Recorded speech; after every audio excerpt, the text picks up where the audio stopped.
Hi guys, I still owe you a wrap-up for the months of August and September, but I decided to make this a best of worst of thing instead of just going through all the books that I read or started in the months of August and September, because it would be just too tedious for me and for you.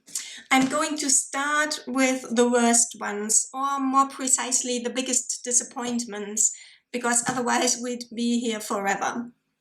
The biggest disappointment in recent memory, or let's say after Moonwitch Spider King, which I read in July, was Husband Material by Alexis Hall.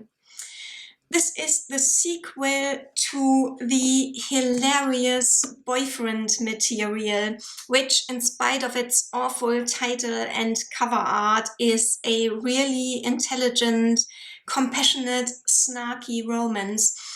It is inspired by British romcom movies like Notting Hill and Bridget Jones, and it follows the fake dating trope. The sequel, Husband Material, is mainly inspired by Four Weddings and a Funeral. But this one was just awful. I DNF'd it after about 60 pages. It was just... the jokes were getting a bit old and the silliness was grating on me. It was fun for a while in Boyfriend Material, but it just got over the top in the sequel. But most of all, the protagonist just seemed like a mouthpiece of the author. And that is my problem with Alexis Hall recently in general. I think he has become such a pompous preacher online as well as in his stories. I mean, just look at his reviews on Goodreads with their 3-paragraph disclaimers on top, for heaven's sake. And his characters, I feel, are more often than not nowadays just mouthpieces for whatever message he wants to convey unto his less enlightened readers, or I guess also his cheerleaders from the echo chamber. And he didn't used to be. I mean, his stories didn't used to be, and I'm so glad that I got his early ones, Glitterland and Waiting for the Flood, before he re-edited them for republication last year or 2 years ago. He wrote somewhere that he gave them a makeover because he says he has become a better writer since he originally wrote them. But I can't help but feel like what he really means is that he has become a better person. And I'm sorry, but I disagree. And I'm glad I got the original versions.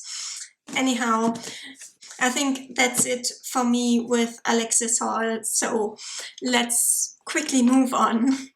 My second big disappointment was Tanya Huff. She is a longtime writer of standalone epic fantasy books that sound so interesting, and I've wanted to try her for a while. And I picked The Firestone as my first read. My first and my last, I guess. The Firestone is a kind of heist story in which 3 very different persons, a prince, a princess, and a thief, are thrown together when a certain object is stolen from the palace, and now the fate and even the continued existence of the kingdom hang in the balance. And this could have been such a fun, such a great story, but it was the narrative style that ruined it for me, more precisely how perspective was handled. See, Tanya Huff, whenever she wants to convey a certain aspect about a character's looks or the impression that the character gives on other people or the impact that their actions have on other people, she habitually just switches the viewpoint, the third-person limited viewpoint, to a random passerby, like a nameless palace servant, from whom we will never hear again. We'll just hear from them for 2 or 3 sentences about the impression that the prince, princess, whoever makes on them. And then they'll pass and we'll never see them again. And then Huff just switches the narrative voice back to one of our 3 main characters. And this is so awkward in a story that is continuously written in third person limited and not with an omniscient narrator. This is really just crappy writing, so crappy that I was honestly astounded that this book got even published in this form. I mean, I was wondering if an editor ever actually read the book or if they just waved it through and whatever. But I can't overlook this kind of bad writing, so I DNF'd the book after the first third or so. And it's really kind of a shame because the story was great, the characters were great, the constellation of the 3 very different characters, but I just couldn't do it.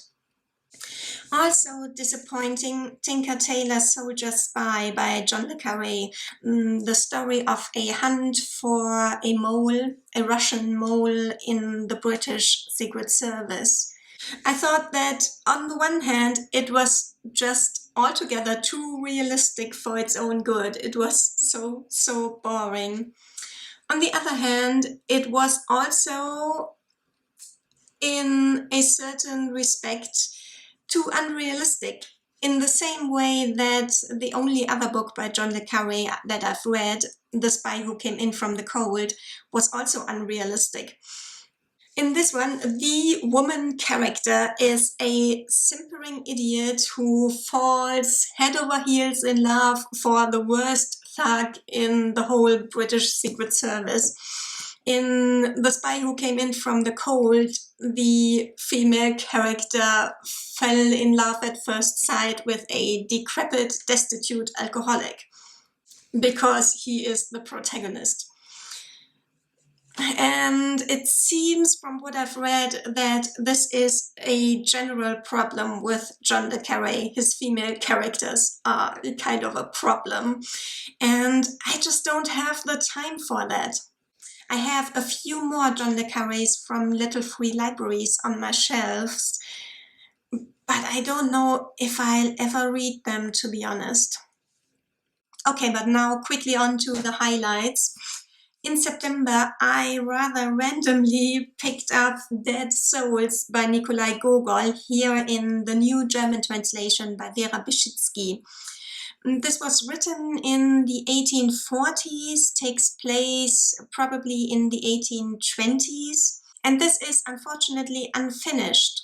The author destroyed his first draft, or the version of the second part of the story that existed, and then never wrote or never finished the second draft or final version.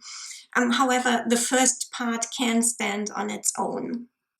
This is the story of Pavel Ivanovich Chichikov, who travels the Russian countryside, buying or otherwise obtaining dead souls, which means the names of peasants who died on their owners. So he buys the rights of ownership to the peasants from their former owners.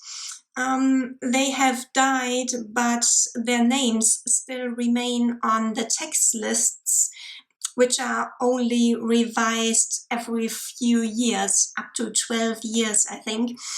So the names of peasants that have died remain on the tax lists until the next revision, and the owner continues to be obliged to pay the poll tax for them.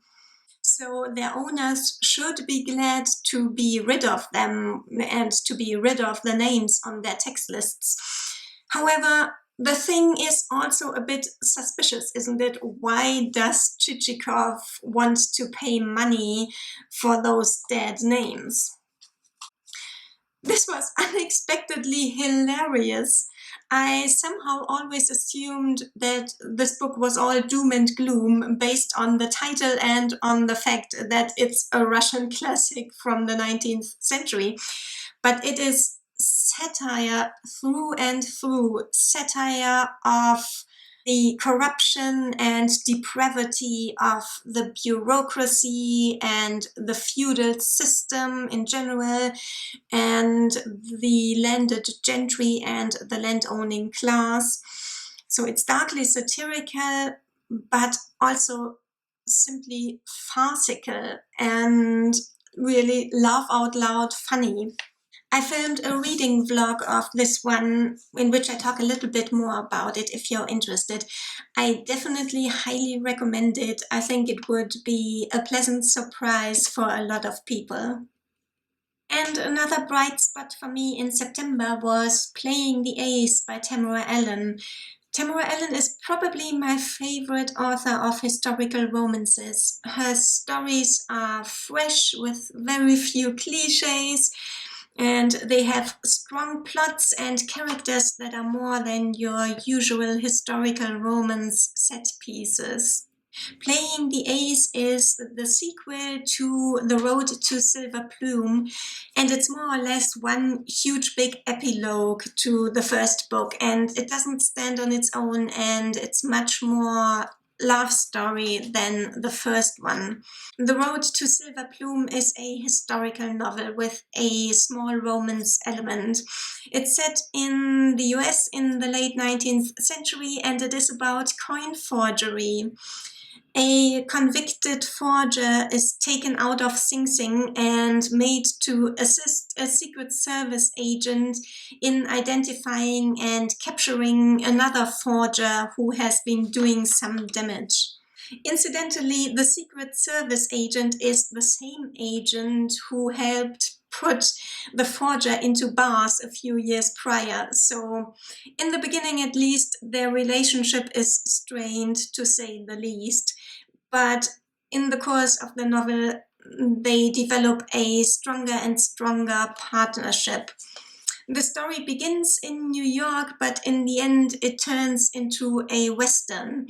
It's a great adventure story, and you learn a lot about minting and currency in the US in the late 19th century. It's very cool. Playing the Ace also put me in the mood to reread The Only Gold by Tamara Ellen, which is about equal parts love story and reverse heist story.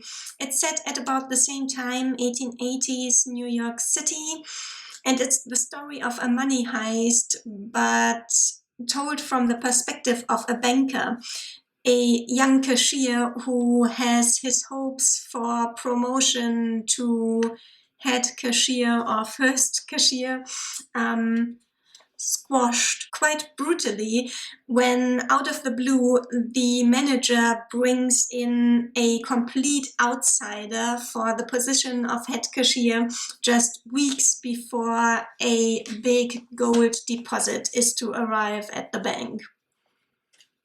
This one is also great fun and so atmospheric. However, my favorite novel by Tamara Ellen is still the first one that I read. It's Whistling in the Dark. This one is set in post-World War I New York City, and it will make you laugh and cry by turns, and it is so dreamy. The writing style is full of allusions and circumscriptions, which gives it such a dreamy and somewhat intangible quality sometimes. I absolutely love it. So these were my highlights and lowlights from August and September, as well as a little bit of advertisement for Tamara Ellen, who has become one of my favorite authors. All in all, late summer and summer in general wasn't the best reading time for me. However, I feel like it's slowly getting better and I'm having a bit more luck with the books that I pick up. If you've read any of the books that I've talked about in this video, I would really love to know what you thought of them. I'll see you soon, guys. Take care. Happy reading. Bye.